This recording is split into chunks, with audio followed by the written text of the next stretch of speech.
Bonjour à tous, alors je reviens pour parler de mon aîné cette fois. Dis bonjour à mon chat, ma petite Lyra. Coucou mon chat, tu viens m'accompagner pour la vidéo? Bon, donc c'est mon chat derrière moi. Bref, donc je viens je viens vous parler de mon aîné que je vais faire tout de suite. Donc là, si vous voyez, j'ai les cheveux mouillés. Je viens de rincer mon masque à la crème de coco et à l'argile que j'ai fait dans ma dernière vidéo. Et j'ai fait mon petit mélange de henné, j'ai pris des photos pour vous et je vais aller le poser. Donc là, je vais d'abord vous montrer la recette de mon henné. Alors tout d'abord, pour faire ce henné, j'aurai besoin de mon henné Bordeaux, de Red Kamalar, de bois de campèche, de poudre de guimauve, de gel d'aloe vera, de sirop d'agave, de glycérine végétale, de maca vital et bien sûr des gants pour éviter de me tacher les mains lors de l'application du henné. Vous pouvez voir que j'utilise un bac de glace vide parce qu'il est déconseillé d'utiliser du métal puisqu'il peut provoquer une oxydation. Donc tout d'abord, dans ce bac de glace vide, je verse 70 g de henné Bordeaux de la boutique en ligne Ma Planète Beauté, que je conseille d'ailleurs car la patronne est très à l'écoute, c'est elle qui par exemple m'a conseillé ce mélange.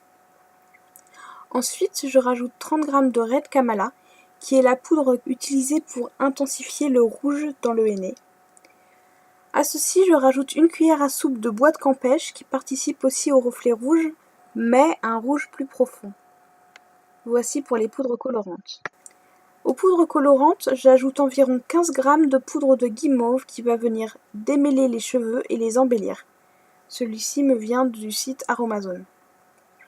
Puis j'ajoute les actifs. Il y a par exemple 2 cuillères à soupe de gel d'aloe vera et de sirop d'agave, une cuillère à soupe de glycérine, qui sont les hydratants qui vont venir contrer le côté asséchant du henné.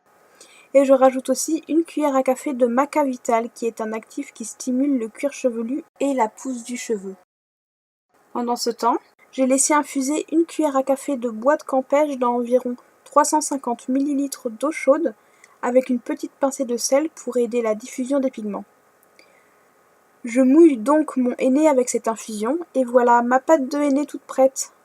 Regardez-moi cette magnifique couleur, si seulement je pouvais avoir les cheveux comme ça. Donc voilà, c'était la recette de mon henné. C'est un henné qui est fait pour avoir des reflets bordeaux, enfin qui est fait pour être bordeaux avec des reflets un peu violines normalement. J'ai rajouté aussi, comme vous l'avez vu, des actifs pour hydrater. Ça c'est pas obligatoire dans le henné, mais c'est vrai que c'est mieux parce que le henné a tendance à assécher les cheveux. Voilà, donc maintenant je vais aller poser mon henné. Je vais le laisser poser pendant 4 heures, je vais faire ma vie pendant ce temps.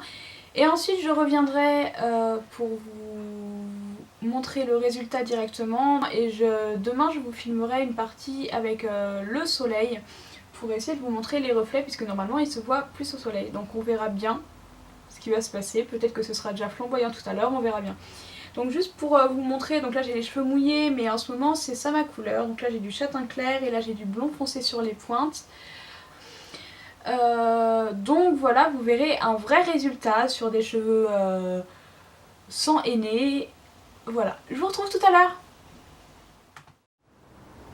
Bonjour à tous, alors finalement on se retrouve directement le lendemain parce que hier j'ai rincé mon henné à 1h du matin. J'ai fini de le rincer vers 1h30, 1h45, donc déjà il était tard. Et en plus la luminosité chez moi, j'ai pas vraiment de grosse lumière, donc vraiment j'ai préféré vous faire le lendemain. Malheureusement aujourd'hui il fait très moche, donc on se retrouve directement sur ma terrasse pour avoir le plus de lumière du soleil possible. Donc voilà le résultat. C'est pas mal, honnêtement c'est pas mal. Après j'avais pas assez de poudre, j'avais pas assez de pâte de henné, donc à la fin j'ai dû faire comme je pouvais sur les pointes. C'est pour ça que les pointes, il y a des endroits où c'est un peu plus clair. Et c'est aussi plus orangé que ce que je pensais. Bon, c'est pas grave, de toute façon avec le henné il faut savoir que on peut jamais être sûr du résultat. Et en plus ça va dépendre de la couleur de base, donc comme j'avais les cheveux assez clairs, pour avoir quelque chose de foncé et de profond il va falloir plusieurs applications. Donc bon, je suis quand même contente du résultat, mais je vais refaire une application maintenant que je vais laisser poser plus longtemps et je pense, je suis pas encore sûre, je vous redirai ça, mais je pense que je vais mettre plutôt que du sel dans mon infusion de bois de campèche, je vais mettre du bicarbonate pour que ça donne plus des reflets violets. Je pense qu'en fait, c'est tout ce qui est red kamala, bois de campèche qui fait les reflets rouges et violines qui est parti en premier. Et c'est pour ça que là on a plus de l'orangé sur les pointes, si vous voyez, je vais vous le mettre plus près. On a plus de l'orangé sur les pointes. Bon après, voilà, à la caméra ça rend encore mieux que ce que j'ai directement en pleine lumière dans ma salle de bain par exemple. Mais voilà le résultat.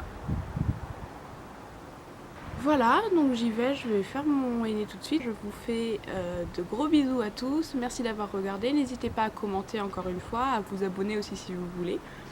Merci beaucoup en tout cas. Et au revoir, bonne journée à tous.